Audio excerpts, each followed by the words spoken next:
Hello everyone. इस session में हम चैप्टर नंबर 6 के एमसीक्यूज को डिस्कस करेंगे। Chapter 6 that deals with the registration of charges, जिसके अंदर सेक्शन 77 से लेकर सेक्शन 87 तक को कवर अप किया गया है। इन एमसीक्यूज में जो एमसीक्यू इंस्टीट्यूट की बुकलेट के अंदर, इंस्टीट्यूट के आरटीपीज में, इंस्टीट्यूट के एमटीपीज में, इंस्टीट्यूट के सैंपल क्वेश्चंस के अंदर कवर किए गए हैं, उनको इसके अंदर कंपाइल किया गया है। स्टार्ट करते हैं क्वेश्चन नंबर 1 के साथ। Question number 1, a charge was created on the assets of परम लिमिटेड। चार्ज रजिस्टर्ड कराया गया on 12th November 2021 को। Any person acquiring such asset shall be deemed to have notice of charge। Section 80 के अंदर इसका provision है, that is date of notice of charge. यदि company की किसी भी प्रॉपर्टी पर, असेट पर, अंडरटेकिंग के ऊपर कोई चार्ज क्रिएट किया जाता है, from the date when the charge is registered with the ROC, it will be deemed that the person acquiring the property which is under a charge have the knowledge of this charge from the date of registration of charge। तो जिस दिन charge registered हुआ है उसी दिन यह मान लिया जाएगा कि कोई भी पर्सन यदि इस प्रॉपर्टी को जिसके ऊपर चार्ज है एक्वायर करता है, he must have the deemed knowledge of this charge from the date on which the charge was registered with the ROC. तो इस क्वेश्चन में चार्ज रजिस्टर्ड हुआ है 12th नवंबर 2021 को, तो किस डेट से डीम्ड नोटिस मान लिया जाएगा? 12th नवंबर से। तो इसका आंसर ए होगा, फ्रॉम 12th नवंबर 2021 से। Any person acquiring the property on which the charge is registered under section 77 shall be deemed to have notice of the charge from the date of registration of charge from the date of such registration। Section 80। तो देखो, इन दो question, दो MCQs के through आपने section 80 को revise कर लिया। और जब भी आप ऐसे एमसीक्यूज पढ़ो तो एक बार जल्दी से क्विक रिवीजन ले ला करो उस कॉरस्पॉन्डिंग प्रोविजन की। सो सेक्शन 80 क्या कहता है?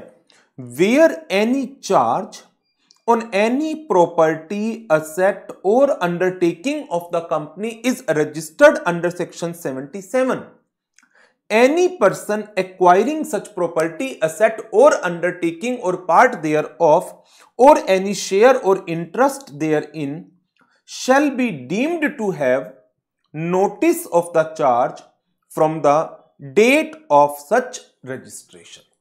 So, एक बात जो मैं हर एमसीक्यू सेशन में बार बार बोलता हूं, एमसीक्यूज का purpose exam point of view से तो ठीक है, सिलेक्शन है सिर्फ ABCD की, बट अदरवाइज जब आप अभी इनकी प्रैक्टिस कर रहे हैं तो इस टाइम पर आपका ऑब्जेक्टिव ABCD को सिलेक्ट करना तो है ही, साथ में कॉरस्पॉन्डिंग प्रोविजंस को रिवाइज करना भी होना चाहिए। नेक्स्ट क्वेश्चन नंबर 3 पर चलते हैं। पूर्वी limited is maintaining a resistor of charges along with all necessary books and registers। The entry for every creation, modification, satisfaction is done properly। Company is also preserving every instrument related to such charges। From the following, how long the instrument of charges shall be maintained और preserved by the company. जब हमने section number 82 पढ़ा था satisfaction of charge का, तो उसके अंदर एक रूल है, रूल नंबर 10, जो उसका लास्ट पॉइंट था। उसके अंदर प्रोविजन था from the date of satisfaction of charge, every instrument through which the charge was created shall be preserved for a period of 8 years from the date of satisfaction of charge. So, इसका answer 8 year from the date of creation of charge, no. 10 year, no. 8 year from the date of satisfaction of charge. तो जब आप ऐसे MCQs करते हैं ना, तो आपको एग्जैक्ट प्रोविजंस के बारे में और क्लैरिटी आ जाती है. 8 ईयर जनरली आपको ध्यान रहता है, बट वो क्रिएशन की डेट से था, सेटिस्फेक्शन की डेट से था, वो कई बार माइंड से स्किप हो जाता है. तो जब आप एमसीक्यूज करते हैं और उसके साथ साथ रिवीजन करते हैं, तो आपको वो क्लियर कट डिफरेंसेस पता चल जाते हैं. तो इस क्वेश्चन को भी के प्रोविजन को भी डिस्कस कर ले. ये रहा सेक्शन 82 और इसके अंदर लास्ट प्रोविजन था रूल नंबर 10 का, प्रिजर्वेशन ऑफ रिकॉर्ड. ये कहता है every instrument which create a charge or modification thereon shall be preserved for a period of 8 years from the date of satisfaction of charge by the company. तो ये भी हो गया हमारा क्वेश्चन, प्रोविजन भी डिस्कस कर लिया. नेक्स्ट क्वेश्चन पर चलते हैं. Question number 4. Aztec Machines Limited owns a plot of land which was mortgaged to Urban Commercial Bank Limited for term loan of 2 crore rupees. The mortgage was duly registered with the Central Registry. Registrar नहीं है, central registry, सब registrar के office में. Okay. First loan installment 50 lakh रुपए की immediately release कर दी गई बैंक के through after sanction of term loan, but condition है कि बाकी की 3 इंस्टॉलमेंट 50 लाख की वो रिलीज की जाएंगी जब अर्लियर इंस्टॉलमेंट को सेटिस्फैक्टरली यूटिलाइज कर लिया जाएगा. Is it necessary either for the company or the bank to register the charge on plot with the ROC when the mortgage is registered with the central registry. जब मैंने आपको charge की definition कराई थी, तो चार्ज की definition में आपको बताया था charge means worth any interest or lien that is created on the property, asset or undertaking of a company to secure for the purpose of providing security and includes a mortgage. तो उस time पर हमने discuss किया था कि mortgage 2 तरह के होते हैं. एक रजिस्टर्ड मॉर्टगेज होता है, दूसरा mortgage by deposit of title deed होता है. रजिस्टर्ड मॉर्टगेज के अंदर मॉर्टगेज का रजिस्ट्रेशन होगा सब रजिस्ट्रार के ऑफिस में. तो इस केस में वही बात की गई है कि मॉर्टगेज का रजिस्ट्रेशन है सेंट्रल रजिस्ट्री के पास, सब रजिस्ट्रार ऑफिस के अंदर. लेकिन क्या सब रजिस्ट्रार ऑफिस में रजिस्ट्रेशन का मतलब क्या कंपनी एक्ट 2013 की रजिस्ट्रेशन विद आरओसी की रिक्वायरमेंट को खत्म करता है? जिसका जवाब है नो. एवरी कंपनी जिसने एक चार्ज क्रिएट कराया है on the property, asset or undertaking of the company, whether that asset is situated in India or outside India, whether the charge is created in India or outside India, is under a obligation to get the charge registered by submitting the particulars of charge with the ROC within 30 days of the creation of charge. Section 77 subsection 1.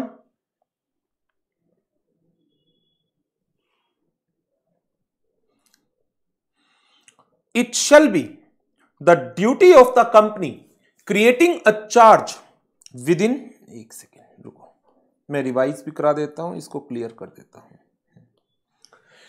It shall be the duty of the company creating a charge within or outside India on property, asset or any of its undertaking, tangible or otherwise situated in India or outside India, to register the particulars of the charge with the registrar within 30 days of the creation of charge in the prescribed manner. However, if within 30 days charge is not registered, then registrar may on the application of the company allow the registration of charge within 60 days of such creation on payment of prescribed additional fees. However, still, if the company fails to register the charge within 60 days from the creation of charge, then registrar may, on the application of the company and on payment of ad valorem fees, allow the company for registration of charge in next 60 days या further 60 days. तो ये company की duty बनती है. तो इसके अंदर देखिए, it is not necessary either for the bank और कंपनी, गलत हो गया. It is necessary to get the charge on plot on land registered with the ROC irrespective mortgage is registered with the central registry. Section number 77 पूरा detail में आप एक बार revise कर लेंगे. Next, on receipt of intimation of satisfaction of charge, registrar ने notice issue किया to the holder calling a show cause within such time not exceeding कितने दिन, सेक्शन 82 कितने दिन के लिए, 14 डेज. 14 डेज के अंदर अंदर उसको शो कॉज देना है कि इस रजिस्ट्रेशन को, इस सेटिस्फेक्शन को रजिस्टर क्यों ना किया जाए. इसका मैंने आपको एक चार्ट भी बनवाया था. सेक्शन 82 का, company to report the satisfaction of charge. 14 days का टाइम पीरियड दिया जाता है.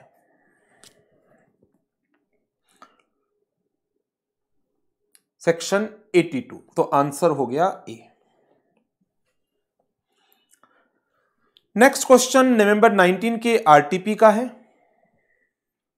With a view to augment its production, Surya Techno Products Limited availed a loan of rupees 50 lakh from Shri Lakshmi First Bank Limited for purchase of a new machinery by offering its factory worth 2.25 crore as the security. However, company did not initiate any step to get the charge on factory registered in the favor of lending banker within the specified time.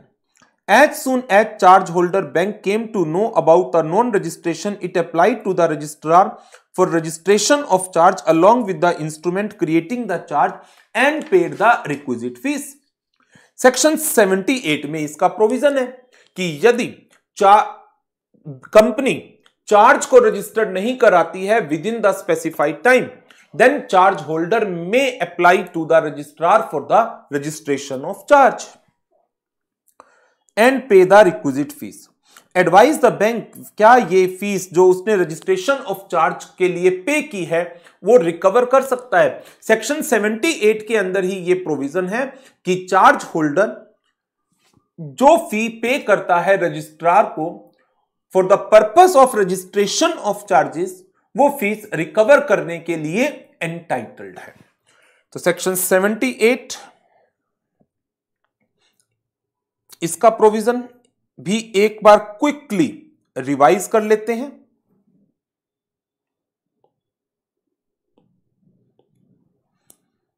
Where a company fails to register the charge, कितने period के अंदर, within 30 days, the person in whose favour the charge is created may apply to the registrar for the registration along with the instrument created for the charge within such time and in form and manner as may be prescribed.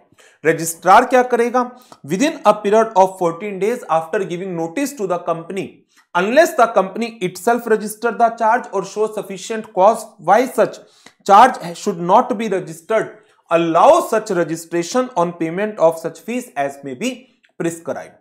If the registration is affected on the application of the person in whose favor the charge is created, the concerned person shall be entitled to recover from the company the amount of any fee or additional fee paid by him to the registrar for the purpose of registration of charges. तो section 78 का question था ये. तो इसका answer देखो आप. Yes the bank can recover, बिल्कुल. No तो हो ही नहीं सकता. Only when it obtain recovery order, ऐसी कोई कंडीशन नहीं है. रिकवरी ऑर्डर ऐसी कोई कंडीशन नहीं है. Next question.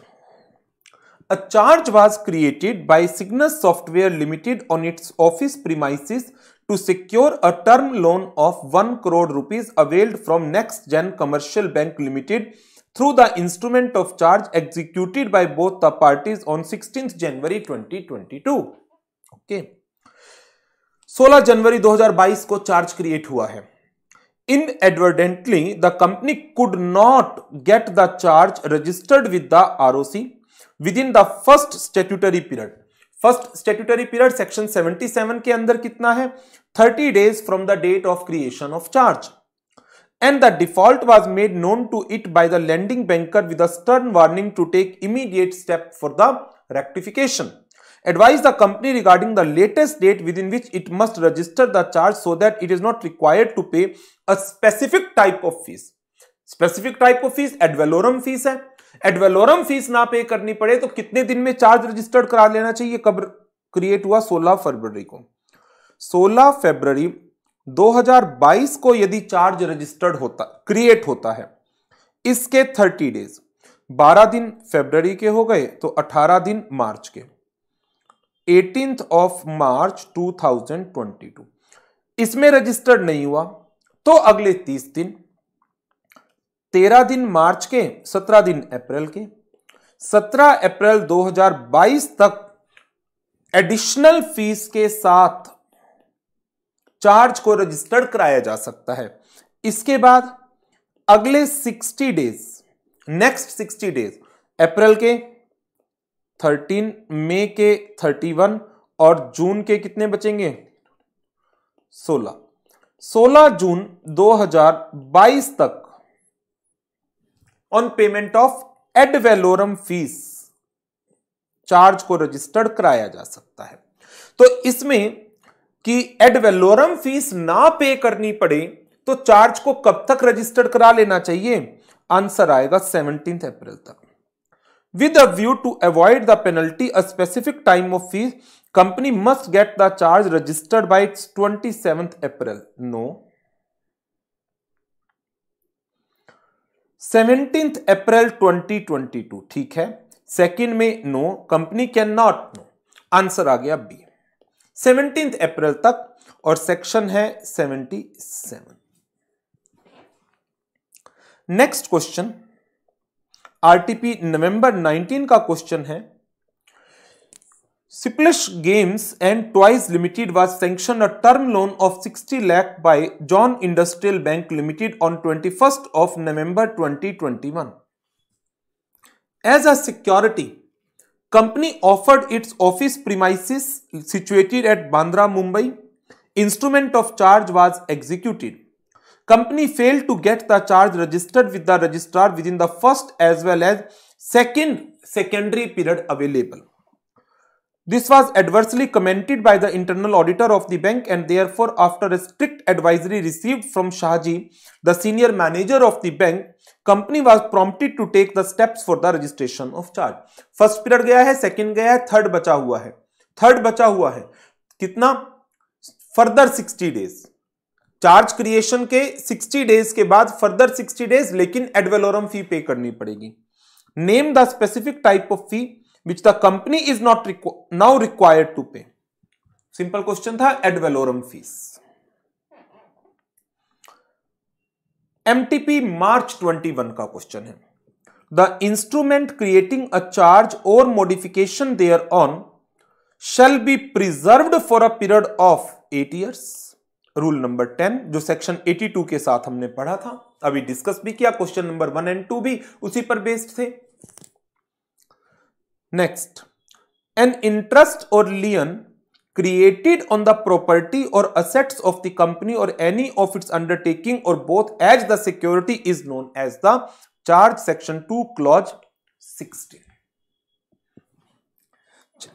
बस 10 क्वेश्चन थे जो इंस्टीट्यूट के बुकलेट के अंदर आरटीपीज, एमटीपीज एंड सैंपल क्वेश्चंस के अंदर इस चैप्टर से कवर अप किए गए थे. तो ये सारे क्वेश्चंस हमारे कवर अप हो गए हैं. अब आपको जो एक काम और करना है मेन, कि जैसे जैसे आप एमसीक्यूज करते चले जाते हैं उनके साथ साथ आपको चैप्टर की रिवीजन भी करनी है.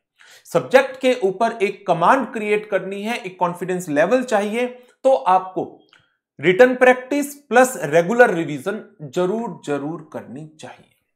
सो this is all for this session. Thank you very much and good bye.